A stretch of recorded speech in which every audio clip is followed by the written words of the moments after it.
Hey guys, welcome back to Shom classes. अब हम बात करते हैं क्लास 10th का जो हम एनसीईआरटी सॉल्यूशन जो कर रहे थे उसमें हमारा जो नेक्स्ट क्वेश्चन है वो है the device used for producing electric current is called. वो कौन सी डिवाइस है जो कि इलेक्ट्रिक करंट जो है वो प्रोड्यूस करने के काम आती है। ऑप्शन क्या क्या है हमारे पास? जनरेटर, गैल्वेनोमीटर, एमीटर या फिर मोटर। तो इसका करेक्ट आंसर जो है वो जनरेटर। आपने अक्सर सुना भी होगा कि भाई हम जब हमारे कोई शादी वगैरह होती है तो उसके अंदर हम इमरजेंसी के लिए जब लाइट चली जाए तो उसके लिए हम रखते हैं जनरेटर। क्यों? क्योंकि जनरेटर से जो है वो क्या प्रोड्यूस की जाती है? इलेक्ट्रिसिटी जो है वो प्रोड्यूस की जाती है। अब बात करते हैं कि जो अदर ऑप्शंस हैं वो क्या क्या काम आते हैं। सबसे ज्यादा इंपॉर्टेंट तो ये है एमीटर और गैल्वेनोमीटर, ये बहुत ज्यादा इंपॉर्टेंट है। तो इन दोनों के अंदर क्या डिफरेंस होता है? एमीटर और गैल्वेनोमीटर, देखो दोनों के दोनों जो इंस्ट्रूमेंट है वो क्या बताते हैं? वो ये बताते हैं कि इलेक्ट्रिसिटी कितनी है।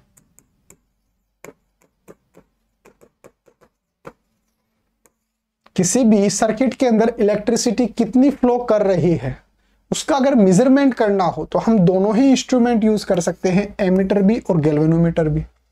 अब सर दोनों ही एक ही चीज करते हैं तो अलग अलग इंस्ट्रूमेंट की क्या जरूरत है? तो ये भी आपका क्वेश्चन सही है। क्यों? क्योंकि यहां पर एमीटर जो होता है वो केवल इलेक्ट्रिसिटी की इंटेंसिटी बताता है, यानी कि उसका सिर्फ मैग्नीट्यूड बताता है। भाई जैसे मान लो इस सर्किट के अंदर जो है वो 5 एम्पियर की करंट फ्लो हो रही है, ये सिर्फ इतना बताएगा कि भाई इस सर्किट के अंदर 5 एम्पियर की करंट फ्लो हो रही है। एमीटर सिर्फ इतना बताएगा। लेकिन गैल्वेनोमीटर जो होता है वो तो ये तो बता देगा कि भाई 5 एम्पियर जो है वो करंट फ्लो हो रही है, लेकिन किस डायरेक्शन के अंदर हो रही है ये डायरेक्शन भी जो है वो गैल्वेनोमीटर बता देता है। तो गैल्वेनोमीटर दो काम करता है, एक तो उसकी इंटेंसिटी इनकी मैग्नीट्यूड बताता है भाई कितना करंट फ्लो हो रहा है, और वो किस डायरेक्शन के अंदर हो रहा है वो डायरेक्शन भी जो है वो गैल्वेनोमीटर बता सकता है। तो अगर आपसे कोई पूछे कि भाई एमीटर और गैल्वेनोमीटर इन दोनों के अंदर क्या डिफरेंस होता है तो आप क्या बोलेंगे?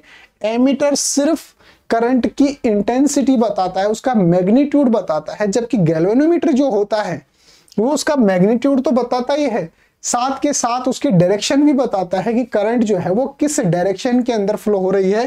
जैसे मान लो करंट इस डायरेक्शन में हो रही है या फिर इस डायरेक्शन के अंदर जो है वो फ्लो हो रही है। ये दोनों चीजें जो है वो गैल्वेनोमीटर बताता है। और मोटर को तो आप सब जानते ही हैं। मोटर तो जो है वो इलेक्ट्रिक करंट को जो है वो मैकेनिकल एनर्जी के अंदर जो है वो कन्वर्ट करने के काम आता है। तो आंसर क्या हो जाएगा? ए हो जाएगा generator. It is also called alternator. Generator को जो है वो और क्या बोला जाता है? अल्टरनेटर जो है वो बोला जाता है। तो जनरेटर को अल्टरनेटर भी बोला जाता है। एक जो है मैं आपको दिखाना चाहता हूं एमीटर कैसा दिखता है। ये देखो यहां पर ये है एमीटर के फोटो हमने लगाई है। इस तरीके से एमीटर होता है। एमीटर बता देगा कि भाई किसी भी सर्किट के अंदर जो है वो कितना करंट फ्लो हो रहा है। जैसे मान लो यहाँ पे चला गया तो ये बता देगा भाई 10 एम्पियर जो है वो करंट फ्लो हो रहा है, लेकिन ये इसकी डायरेक्शन जो है वो नहीं बता पाएगा। गैल्वेनोमीटर इसकी जगह होता तो गैल्वेनोमीटर मैग्नीट्यूड भी बताएगा, उसकी डायरेक्शन भी बताएगी, बट डायरेक्शन जो है वो यानी कि उसकी जो डायरेक्शन है वो किस तरफ है। यहाँ पे पढ़ सकते हैं an ammeter is a device which is used for measure electric current through a circuit. Electric current is measured in amperes, hence the name ampere. जो इलेक्ट्रिक करंट होता है, जैसे हम किसी भी सामान को किलो के अंदर, जैसे मान लो सब्जी लेने जाते हैं 1 किलो 2 किलो, तो उसकी यूनिट जो किलो और जो हम किलोग्राम लेते हैं, उसी तरीके से जो करंट होता है, करंट जो होता है उसकी यूनिट होती है एम्पियर। जो इलेक्ट्रिक करंट होता है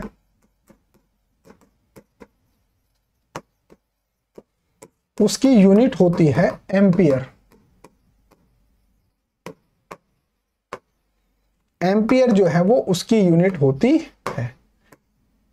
अब उसकी यूनिट एम्पियर होती है, इसीलिए जो इंस्ट्रूमेंट यूज कर रहे हैं इसलिए इसको क्या बोला जाता है, एमीटर बोला जाता है।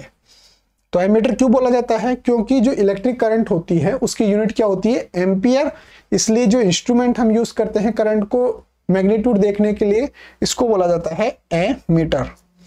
और इलेक्ट्रिक करंट जनरेट करने के लिए हम कौन सा इंस्ट्रूमेंट यूज करते हैं, तो वो जनरेटर हम यूज करते हैं जिसको अल्टरनेटर भी जो है वो बोला जाता है। तो उम्मीद है आपको समझ में आया होगा। अगर फिर भी कोई डाउट रहता है तो आप मेरे को व्हाट्सएप पे मैसेज कर लेना, या फिर नोट्स वगैरह चाहिए हो तो भी आप मेरे को डायरेक्टली व्हाट्सएप पे मैसेज कर सकते हैं। मैं पीडीएफ आपको भेज दूंगा बिल्कुल फ्री ऑफ कॉस्ट। तो ओके गाइज, मिलते हैं अगले टॉपिक के साथ, तब तक बने रहिए शिव ओम क्लासेस के ऑनलाइन प्लेटफॉर्म के साथ। Thank you.